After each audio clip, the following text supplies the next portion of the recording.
Hello and welcome to Oh What a Lovely Podcast, where popular culture meets the First World War. I'm Angus Wallace, and with me are Chris Kempshall, Jessica Meyer, and joining us once more is Ann-Marie Einhaus, whom we chatted to about teaching the First World War and way back in episode 20 to discuss short stories.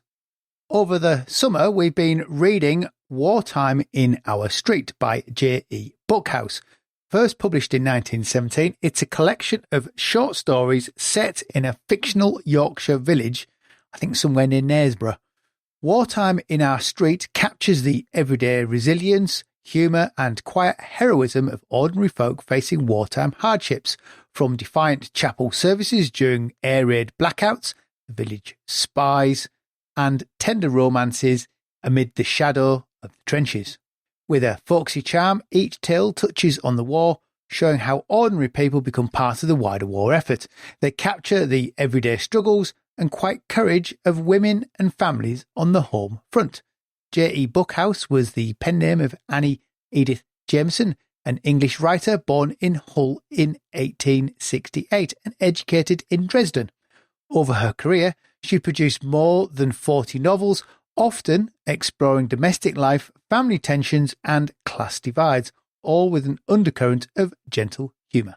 Now, normally I would turn to Amazon for reviews, but in this instance I have Punch from 1917, which wrote a pinch of pathos, a soussance of sentiment, a spice of humour. There you have the recipe, and a very palatable mix it makes. Pangs of hunger are endured nobly, hard-hearted folk are softened, lonely women fight and win the battle against depression. If these pictures of life behind the windows of our village streets are too couleur de Buckhouse to be quite true, there is nevertheless a real quality to them. They are not for the cynic, but for readers who can appreciate simple tales of simple people told without affectation. Anne-Marie, have I missed anything? I don't think you've missed anything. I'm just going to add in the educated in Dresden. I think she probably also went to school in Hull, but yeah, I consulted, I think it was the Oxford companion to Edwardian Fiction, and got the same information. And that's in a way not surprising for a woman born when she was and middle class. A lot of women roughly her age were packed off to Germany for finishing school, so to speak. So another one I can think of is Cicely Hamilton, who I think might be a tiny bit younger than Jameson / Buckrose, but also spent time in Hanover, or Dorothy Richardson, who ends up going to school there. Often, if there's a military connection, that happens, but not exclusively. So yeah, it must have been quite interesting to her, to contribute kind of to an anti-German war effort, given that she must have known Germany quite well and probably, had some fond memories of school friends. One hopes she didn't have a terrible time. I'm just thinking back to when we talked about the life and death of Colonel Blimp, because of course the heroine is in Germany. We sort of assume the enmity between Britain and Germany during the war, but of course before the war, France was still the main enemy. It would have been the idea that Britain would have been allied with France against Germany, I think for huge parts of the population would have been very odd. I mean, the invasion literature only switches real late in the day, doesn't it? Like 1911, 1912 time, it starts focusing on Germany. Before then, it's kind of a mix of France and Russia. And I think there was a real rush at the start of the war to, come up with plausible fictions about, the deep, deep bonds between Britain and France in the face of, centuries of evidence to the contrary. I mean, I haven't had time to reread the whole volume, which, I last read in depth when I was doing my PhD research 20 years ago. But I don't recall the stories being particularly, virulently anti-German either. So I think for a lot of people like Jameson / Buckrose, shall we just call her Jameson or Buckrose? Which do we go for? Well, let's call it Buckrose, then people who want to find the book might be able to remember easier. Exactly. So I think a lot of people like Buckrose, were having to privately accommodate the fact that, yes, there's the German state now, the Prussian state, that, is doing all of these horrible things, but, in their heart of hearts say, well, but there are also people, there are good people there who I don't want to roundly condemn. And I think you've probably discussed before from memory, you know, that often that can happen by way of going, oh, it's those Prussians. But, you know, those Saxons and those Bavarians, they're really nice. I don't think there's any enmity towards the Germans. Even the spy story, which is the only time that a German even sort of emerges, there's very, very little sort of condemnation of the enemy. But the collection did remind me of, very much in tone, in some ways, are the contemporaneous short stories of Sapper, H.C. McNeill, who's writing as a soldier in the trenches, and that's the selling point of those stories, of course. And he has quite a lot of Germans in his, including a really funny spy story that involves dropping somebody into a latrine at one point. His are a really interesting mixture, and I read those for my PhD, a really interesting mixture of comedy, where the Germans are silly, and then the sort of more dramatic atmospheric vignettes is what I referred to them as, where the Germans do become much more of a threat. But you're quite right, Anne-Marie. He goes for the Prussians versus the other nice German. Yeah, exactly. I mean, you can always find ways of exonerating individual Germans, you know, either because they're, you know, not Prussian, or because they're women, or, you know, very young or very old, etc., etc. Since you mentioned Sapper and writing from a soldier's perspective, I thought maybe I could take us into the rich text that is the subtitle of Wartime in Our Street, and that is the story of some companies behind the firing line, which I think is really significant. I think Angus might have heard me talk about precisely that in another podcast, which is how you came to ask me back onto this one. So obviously it implies, as I'm sure wasn't lost on any of us, that, you know, in fact, you can be on the home front, you can be a grandmother or a middle-aged lady or, you know, a child, and yet you can contribute to the war effort a bit like a combatant. However, I also have a little comedic nugget, which I'm not sure whether you caught that as well. And that was this morning, I was just looking for I realized I didn't have the contents page for the volume. So I just went and looked it up online just to see if I could find the contents page and confirm that I had the stories in my photocopied records in order. And I couldn't help but notice the AI overview of the volume, which somewhat surprised me, because here is what our friend, the Google AI overview, thinks the book is about. The book, it says, written during the First World War, focuses on the efforts of companies and individuals on the home front, highlighting their contributions to the war effort beyond the battlefields, such as Roundtree's workers' fundraising and parcel donations, and the M&S chain gang for sharing facilities during air raids. Now, this surprised me somewhat, because I genuinely thought, hang on, it's been a while since I read this, but I don't remember Roundtree's or M&S coming into this. So yeah, just another, you know, lesson in why we shouldn't trust AI, I suppose. It's clear why we're all going to lose our jobs to it. Yeah, it's conflating something. I guess the closest you can say, at least Roundtree's is in Yorkshire. I have a feeling that's coincidental rather than, you know, if they're going to misread company, at least they've misread it as civilian company, which does make some sort of sense rather than. Yeah, but also, was it the M&S chain gang? Yeah. They just like tied up along the side of the road, digging out incredibly well-priced muffins. For air raids. Yeah, it's very bizarre. There is a bit more information on that. They explain the chain gang by saying during the war, and I'm not sure we can verify this, retailers like Marks and Spencer, Woolworths, and Boots formed a chain gang to share canteen and restroom facilities if their properties were damaged by bombing. I have a feeling, A, that might be referring to the Second World War, and B, you know, I'd be interested to hear from any, I don't know, would it be an economic historian as to whether that is actually a thing? I could make a trip to the M&S archive next time I'm on campus. Please, we'll be waiting with bated breath. One thing that does point out is air raids are feature quite a lot in this, which, you know, often get overlooked. And this is rural Yorkshire that the air raids they're in fear of, which would be aiming for places like Leeds. So presumably these would be air raids that have gone wrong, dropping. I'm wondering if it's Scarborough. I mean, there's a number of references to the Wolds and to primitive Methodism. But there's also references to Knaresborough, which is Harrogate way. So I was slightly confused as to quite where the pin fell. But even if it's Scarborough way, they would go back out over the moors. So they'd come in to bomb that industrial heartland. They'd go out of the moors because they were less likely to be fired on. But, one of my favourite stories is that one where they're all sitting in the chapel and they're ordered to have lights out. And then they decide that there's no way they're going to end their church service. They'll just carry on in the dark. And there's echoes all the way through this of, so it's almost like Dad's Army at times, people just buggering on, and we're getting it.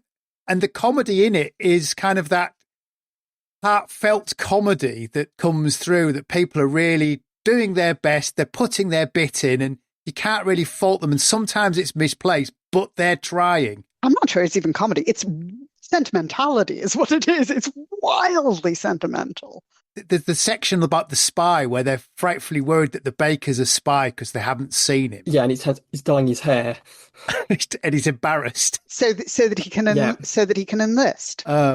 Specifically, but they have to get the vicar out to check that he's okay. I think in a way this is an example of what was probably quite a prolific, I guess, subgenre of writing during the wars. I can think of one similar volume which has a bit more emphasis on, I guess, soldiers rather than just people behind the firing lines, but kind of tries to bring the two together and, I suppose, stage a similar contrast in that, it somewhat argues that life might in fact be as bad, if not sometimes worse, at home than on the front line. And that is Blanche Wills Chandler's Tommy's 2, which is another short story collection. So I guess a bit like an algorithm recommending books on the basis of if you liked, that might be something to look at as well.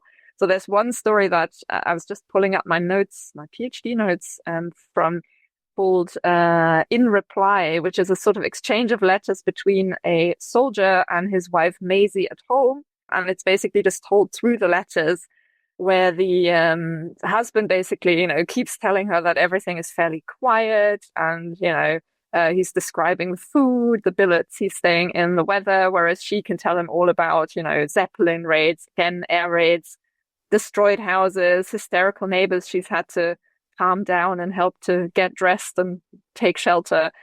And then in a somewhat comical inversion of the normal exchange of war souvenirs, she even offers to send him an unexploded bomb that she's found, along with his supply of clean underwear and some chilblain tincture. But that's like the story here, The Splendid Pretenders, right? Where you get the husband and wife both lying to each other about just how horrible it is. And if I had a favourite story, though, mine was Pie, because we have a disabled serviceman. Isn't he the only serviceman in it as well? That's one of the few where their actual servicemen appear. So what Pie really reminded me of back when I first encountered it, and when I looked at it again, is actually a Jessie Pope poem, The Beau Ideal, which you may, Jessica's nodding, which you may or may not know, which is all about, a comic poem, all about a young woman who before the war, looks for classical perfection in her love interests. But then as soon as the war starts, I think there's a quip about, she prefers them to have a limb in a cast or preferably missing in order to be interested in them. And of course, this is another one of those kinds of texts where essentially it's presenting as part of women's duty to be interested in men who've been maimed as part of the war effort, / a sort of consolation for disabled soldiers that they can't just experience romance despite their disability, but maybe precisely because of their disability. Actually, the one it reminded me of, because I didn't quite get the sense of because there was already a sense of romance before he gets wounded. So it came across as more of an acceptance of disability. So the one that it reminded me of was High Wages. There are two love interests in there, and it's set after the war.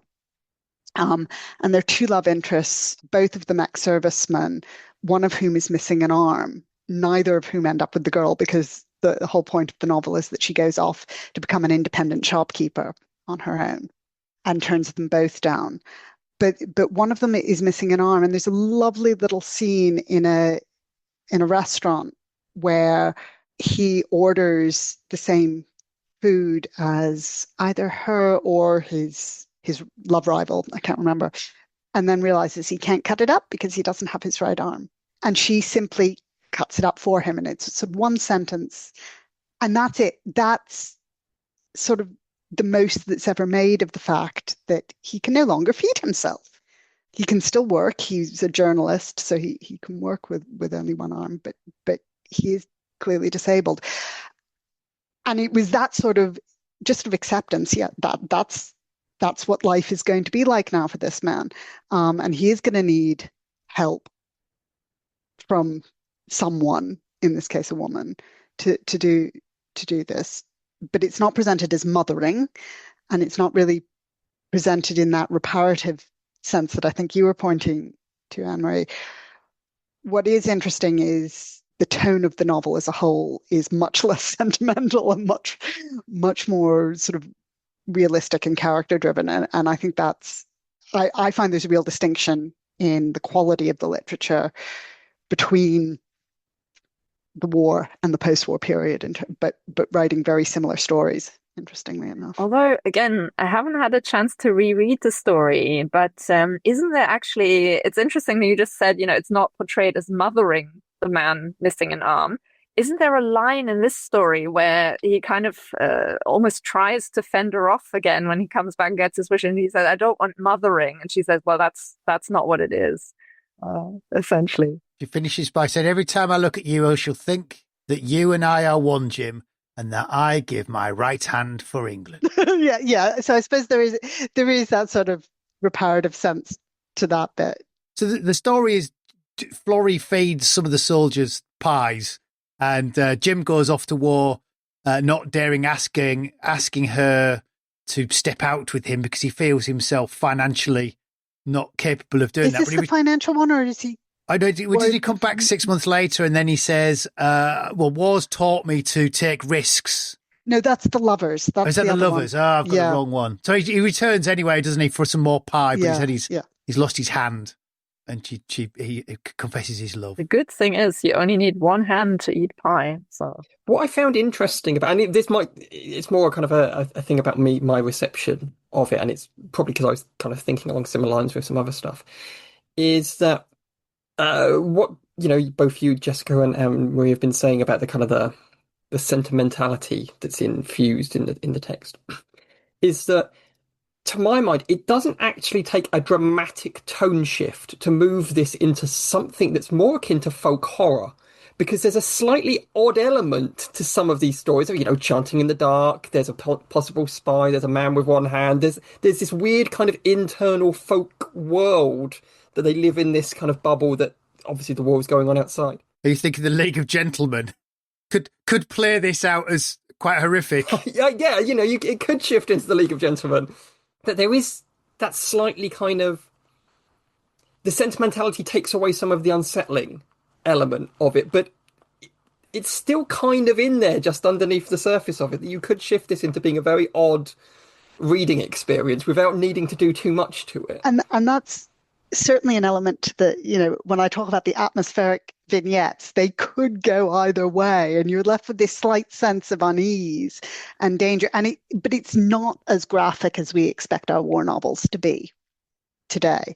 And it's interesting. I'm currently reading Robert Harris's Act of Oblivion, and I've just gotten through the description of the execution of the regicides, the scene of the execution of the regicides, which is absolutely brutal in its level of detail, which of course is historically accurate, right? He's getting this from historical sources, but that's very much a late 20th, early 20th, 21st century development in terms of what we expect in our popular fiction, and even in a war as traumatic and violent as this one, you would not get that in the fiction of the time.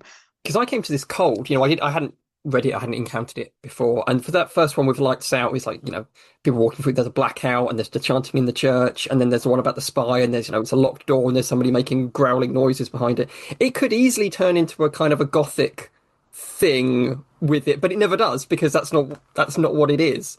But it's interesting that they're slightly odd balance to it is there. But it occurs to me, is there something about the moment at which it is published that, because Sapper's stories, the early ones, there's a whole collection called Sergeant Michael Cassidy, which is published in 1915 and is very explicitly recruiting.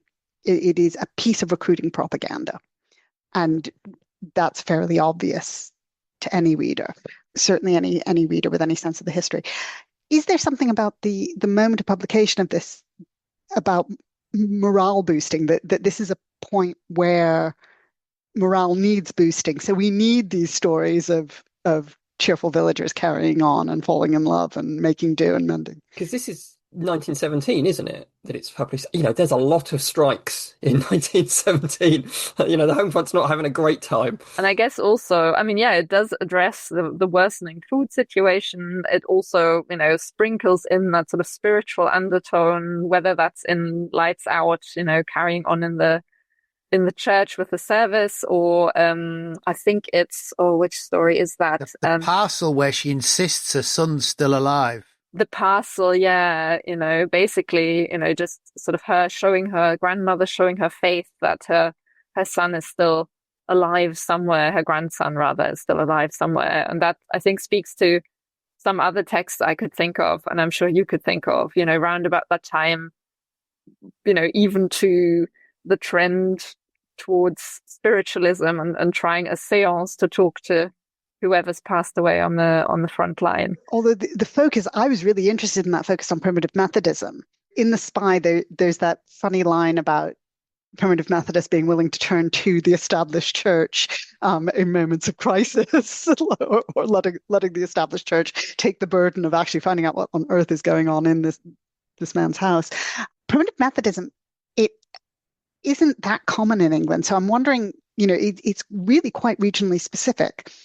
So I suppose I'm wondering about the popularity of this book in some way, or the extent to which a particular type of Yorkshire community is being sold as England, which is really interesting, actually, that sort of community is being presented as the heart of England, which has echoes certainly with Winifred Holby's interwar fictions, which use Yorkshire as an exemplar of social change in England, rather than the home counties or London or any of the things we now think of as being the heart of England in some ways.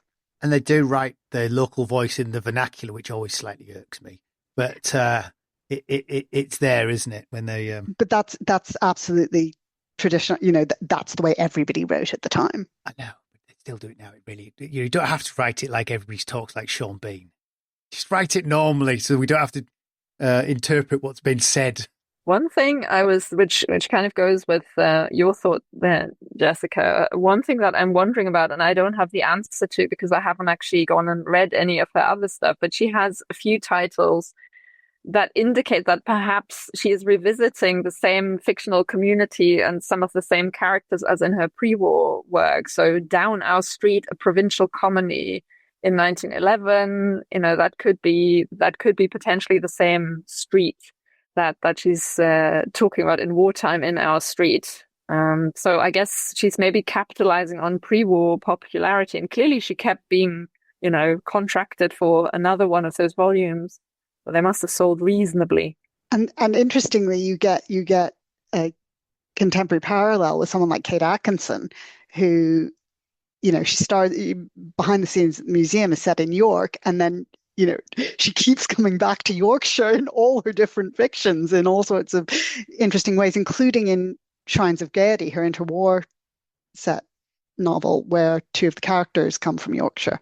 Well, I guess also children's and young adult authors who, kind of convert their school romances, adventure stories to be about the war. I guess Angela Brazil might be one idea, but also in terms of short stories, I think Eden Phillpotts, I always forget which, he, I think, had a series of school novels set around, titled around the human boy, and there is a volume called The Human Boy and the War, which is certainly, to loop us back to earlier, certainly a lot more anti-German than this volume.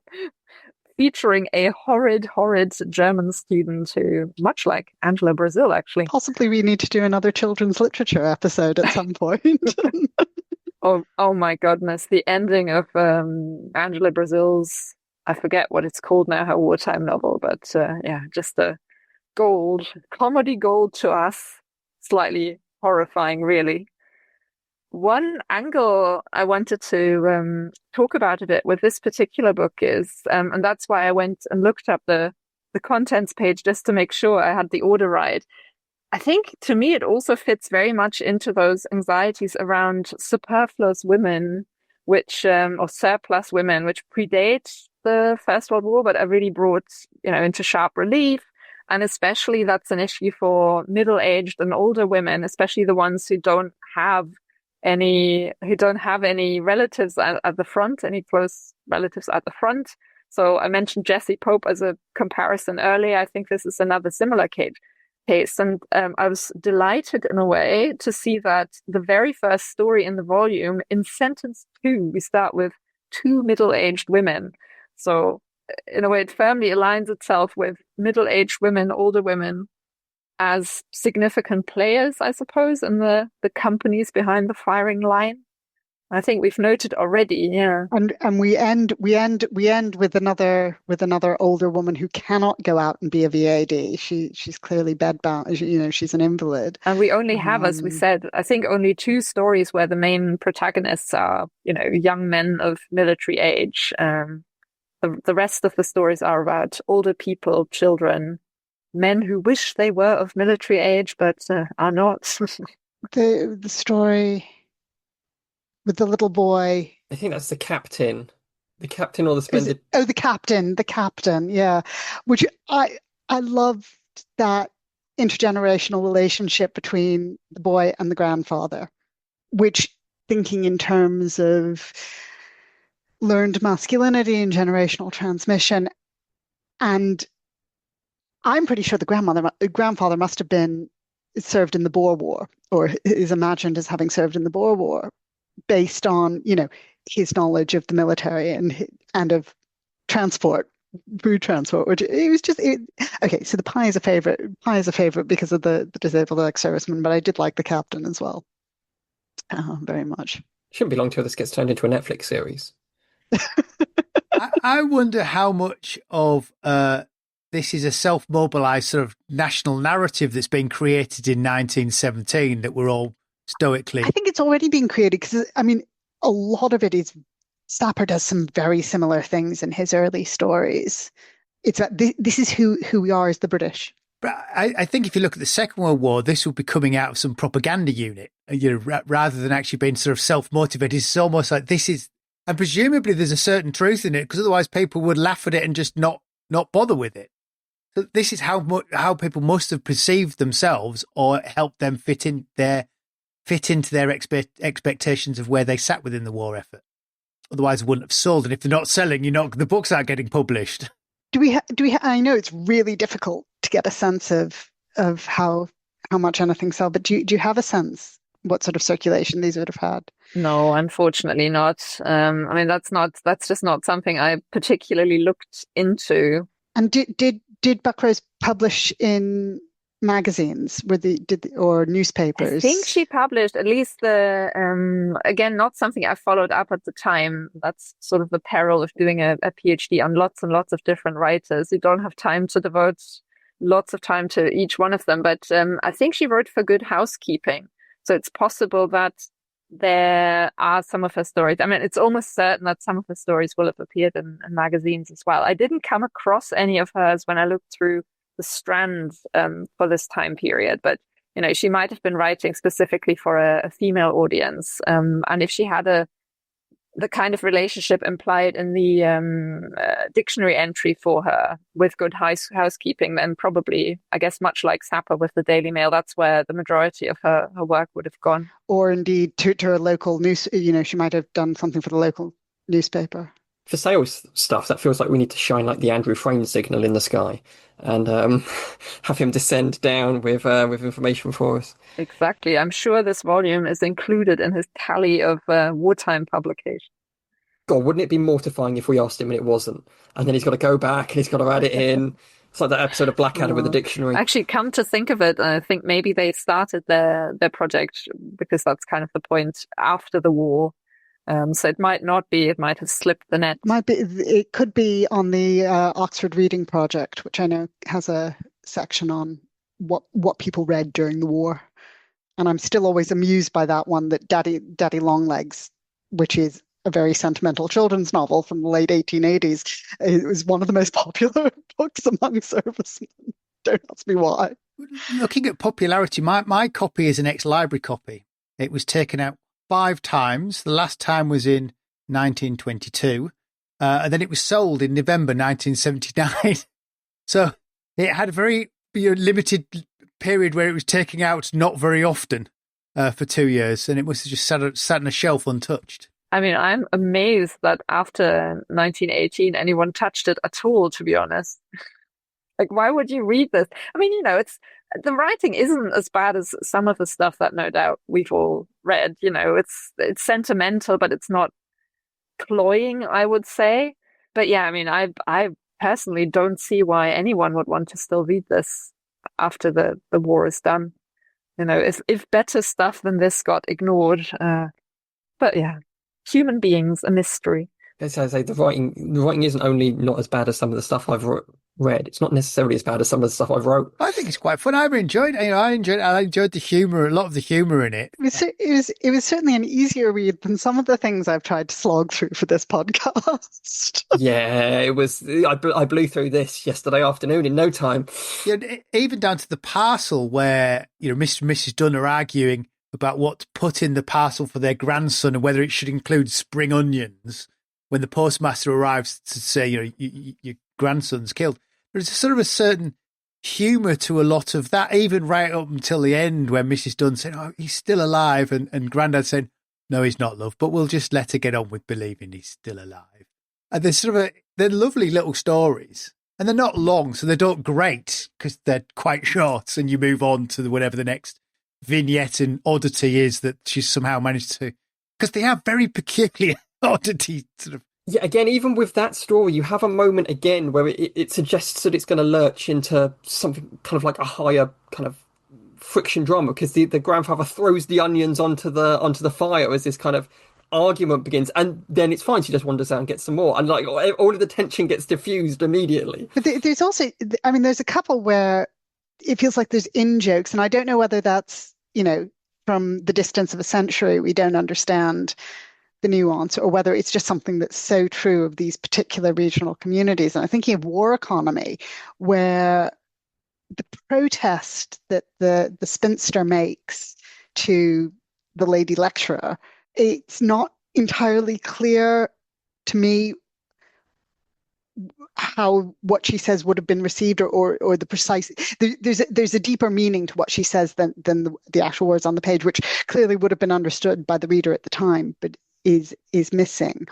That story brought home to me what is missing, some of the stuff that's missing, things like separation allowances, or some of the stuff that you wrote about, Angus, in your PhD, in terms of tribunals and conscription, and of course conscription isn't necessarily going to be in there because they're trying to present a community that supports the war completely and doesn't have any reservations, but there's a separation from the state.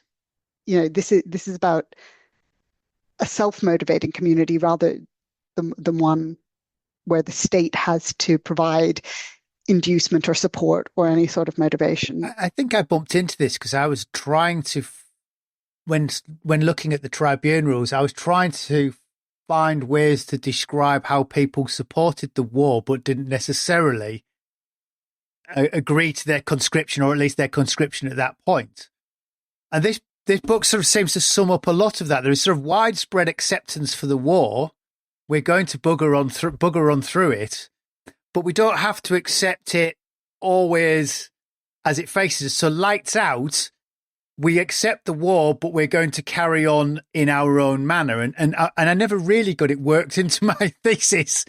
But there's also, I mean, she keeps on talking about poverty of this community, about, men go to war and suddenly women are having to make a penny do what for tuppence. And I'm thinking, but what about separation allowances? What about, men's military pay, which was, part of that was always sent to their families if they declared that they had a family. There's very little sense of that sort of apparatus of the state. The state is there in terms of the wardens and the light regulations, but that's the limit of it, really. Well, I was going to say, what do you think the class of these people are? Because my assumption is they're upper working class, lower middle class, so perhaps that separation allowance doesn't go quite as far as they would like it to. Yeah. Or it's just not genteel enough to talk about it. I did get a sense of, sort of a reflection on class, and that the people by and large who are subjects of these stories consider themselves a bit of a cut above. In I think it's Our Lad, the story about the decidedly more working class, described as a bit slatternly mother and daughter-in-law coming to the village looking for their son and fiancé, and being taken in the end by a woman who otherwise sort of feels herself to be a bit above them, but then recognizes that they have that shared interest in a boy at the front.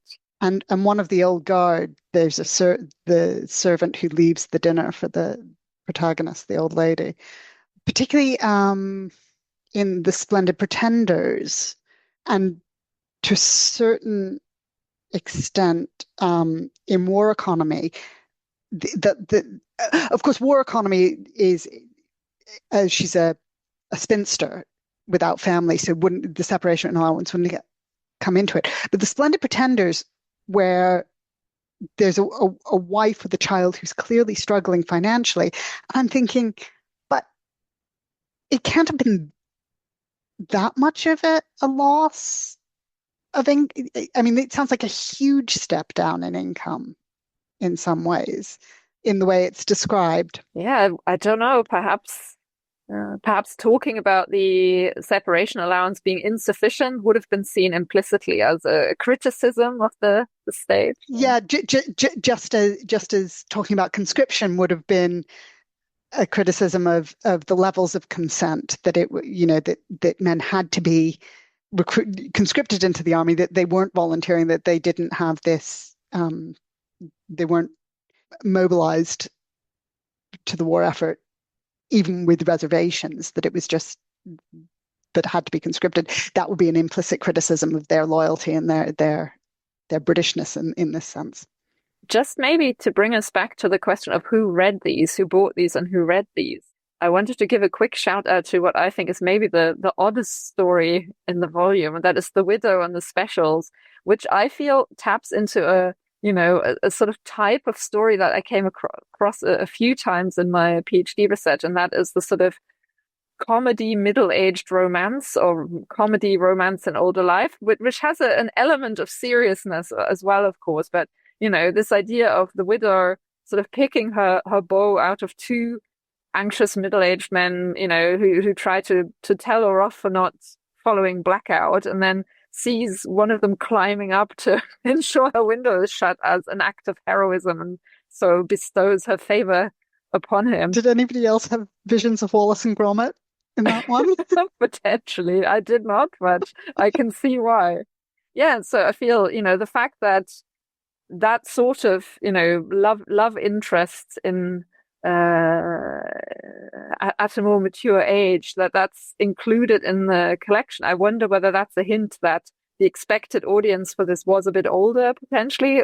The fact that a lot of the protagonists are older women, or some older men as well, spinsters, or in this case a widow. I think that might give us an indication that really this was written for a more mature audience, which isn't to say that they were the only ones who bought and read it, but yeah, kind of accommodating their lived experience, if perhaps in a slightly hyperbolic fashion. Presumably it's written for an audience who are at home, who have some form of leisure time, which may not be men of working age, men of physical working age who've been left at home to work, all the time. So, or indeed younger women who might be running a household volunteering as a VAD, knitting for the troops. Yeah.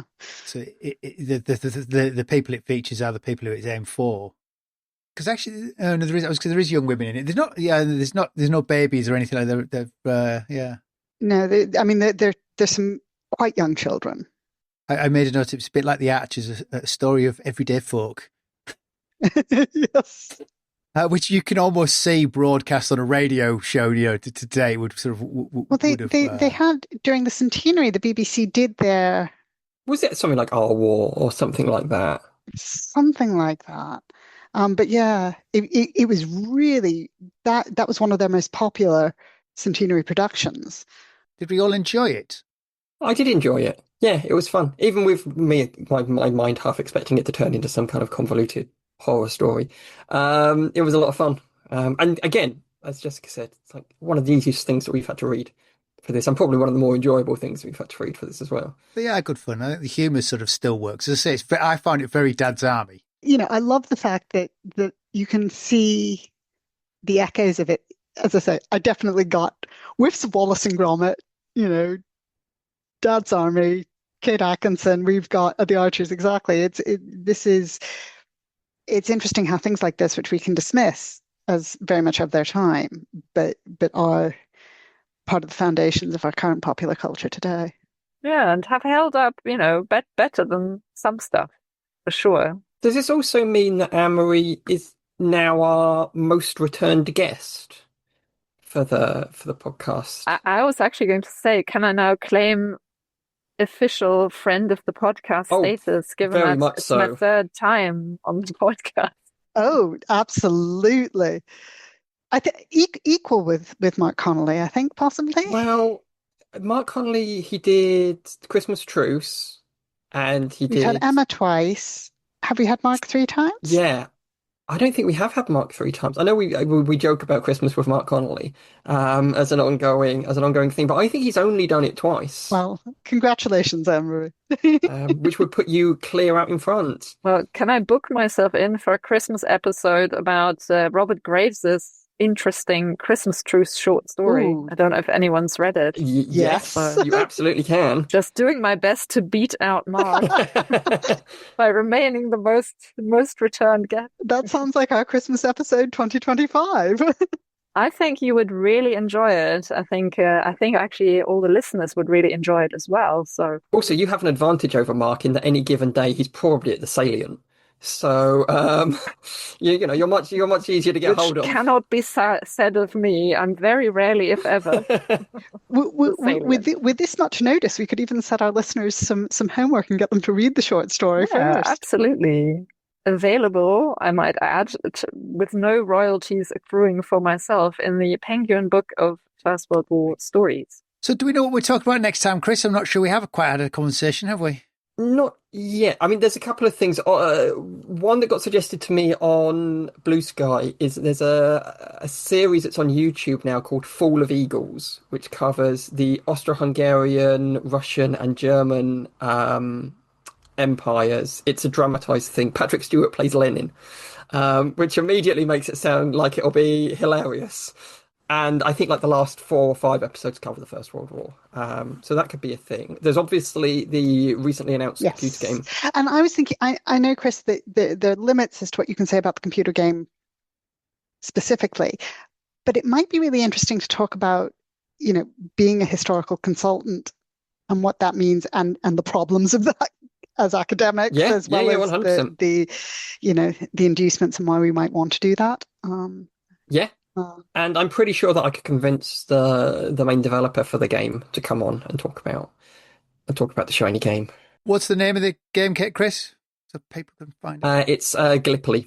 It's the 4th in Blackmill Games' ongoing series. So they started with Verdun on the Western Front, and then they moved to Tannenberg on the Eastern Front, and then they moved to the Italian Front, which apparently is a thing, called Isonzo. And now they've moved to Gallipoli. But that stupid joke I just made about Italy, which some of our listeners will know that I have an ongoing thing that I wind up Vander Wilcox by pretending that Italy weren't in the First World War, is actually the reason why I wasn't able to talk about the fact that I was working for the company for a year, and why it was a secret, because they still had this Italian game out, and everybody in the field knows that Chris doesn't care about the Italian front of the First World War. And if he was announcing that he was working on this company, everyone was going to go, well, it's not Italy, is it? Because Chris doesn't care about Italy, so what are you making? And the game wasn't announced yet, so I had to keep it quiet because of my own stupid joke with Vanda. It must have been a source of great suffering to you. I think we will have quite a lot to potentially discuss if we talk about being a historical consultant in the current climate. Yes. So, well, we'll be back with something next month. Possibly so. Yes. Very good. Well, yes. Thank you, Anne-Marie, for joining us at short notice. My pleasure. Yes. I think my track record of returning shows that I always really enjoy. Good. Well, we'll send you a Very good. certificate in the post. Hooray! Right, we'll be back next month. Thanks, guys. Thanks, everybody. all. Bye. Oh, oh, oh, it's a lovely war. Oh, we want with eggs and ham when we got plum and apple jam. Comfort, Richard, how can we spend the Oblivion? Oh, oh.